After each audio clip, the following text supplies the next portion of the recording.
Support comes from the Missouri Forest Products Association, providing more than 41,000 jobs in the production of wood pallets, railroad ties, white oak barrels, hardwood floors, and more. Details at choosewood.com. Welcome to St. Louis on the Air. I'm Sarah Fenske. The first African slaves arrived in the British colonies in August of 1619. That's 400 years ago this month. That anniversary drew attention from the New York Times. With its 1619 project, the newspaper devoted a huge swath of its pages to remembering that arrival and exploring the way the foundations of the United States were built on slavery.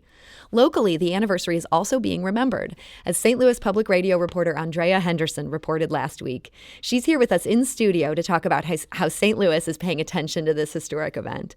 Andrea Henderson, thank you for joining us today. Thank you for having me. You recently met with members of the local chapter of Remember the 400. What are the roots of the national organization that they're a part of? Yeah, so Remember the 400 started from a guy named Shadrach Porter out of Toronto, Canada, and it was really just to commemorate, like you stated, the first Africans that arrived here in America. I know that they did the commemoration not only in Toronto, but they also they have 5 other chapters, which is St. Louis, they have Atlanta, Toronto, New Jersey, and New York. And so St. Louis has been a really big advocate for this Remember the 400.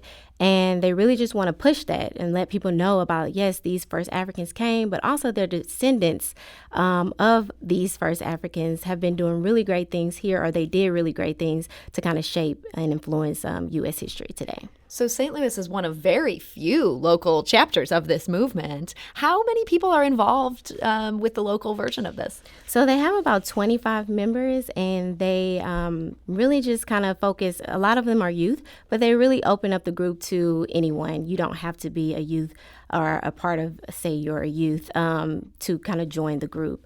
They range from around 12 to 35, but like I stated, anybody can join. Okay. We've got a clip of some members talking to you about what it must have been like to be on that ship that first arrived in Virginia 400 years ago. Let's give that a listen. My name is Natasha Porter. I'm 21. I'm from St. Louis, Missouri. When I think of the first 20 slaves that came here to America, I think of fear, and I think of a dissociation from self. My name is Sarah Blair. I am 19 years old. I'm from St. Louis, but I'm originally from Jersey. And when I think about the first 20 slaves that came here on the shores of America, the word I think of is bravery. I think of how they were taken from their homes and just pushed into these boats into an unknown world. Hi, my name is Micah Harris. I'm from St. Louis. I'm 15 years old, and when I think of the first Africans to come in Hampton, Virginia, I think about the confusion, and I just think about that isolation, to think about that fear that they would have. Those were members of the St. Louis chapter of Remember the 400, talking about the first African slaves who arrived here in 1619. I understand that they had some travel this last weekend. Yeah. What were they doing? So they went to Hampton, Virginia, which is the place where the first Africans landed. It was called Point Comfort before, but now it's present-day Hampton, Virginia. And they really just went there to commemorate and celebrate those first Africans. I know that the city of Hampton had this huge celebration, and they really brought out, of course, the city of Hampton, but also other cities, other countries. Everyone was welcome. And there, I know that the Remember 400 St. Louis chapter, they were a part of the youth festival.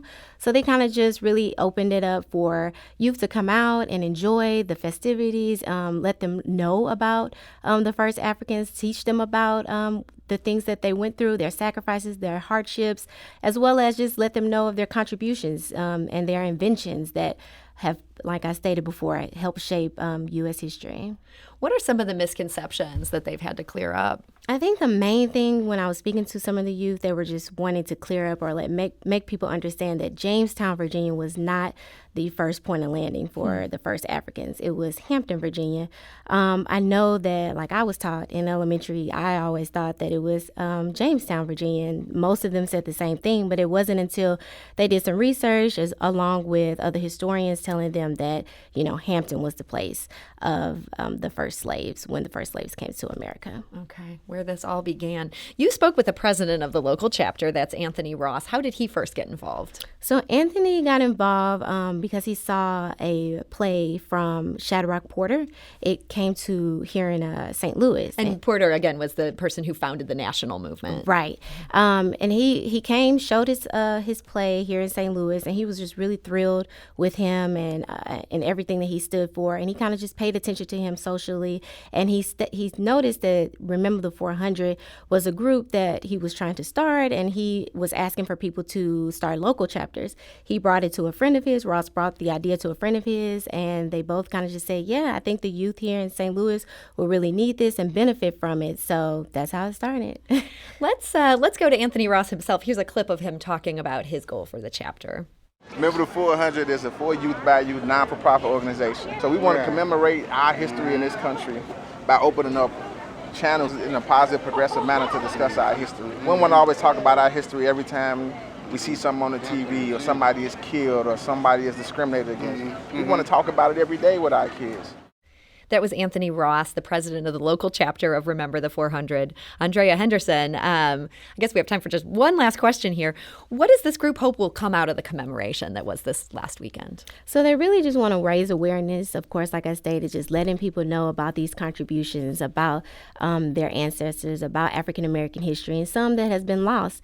But they also want to put action behind it, too, and just open up the floor to talk about, with various communities, to talk about social issues that are affecting African Americans today. Okay.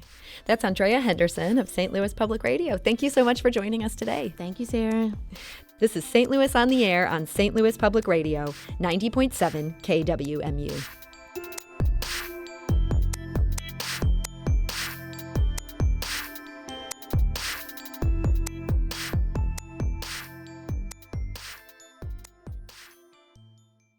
Support comes from the Missouri Forest Products Association, committed to conservation and careful management of the state's forests to make them more resilient and better habitats for wildlife.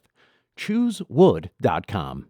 St. Louis Public Radio's The Gateway gives you the day's news first thing every weekday morning. From the ever-evolving relationship between St. Louis City and County to developments in the Missouri and Illinois state capitals and reports from our correspondents in Rolla and the Metro East.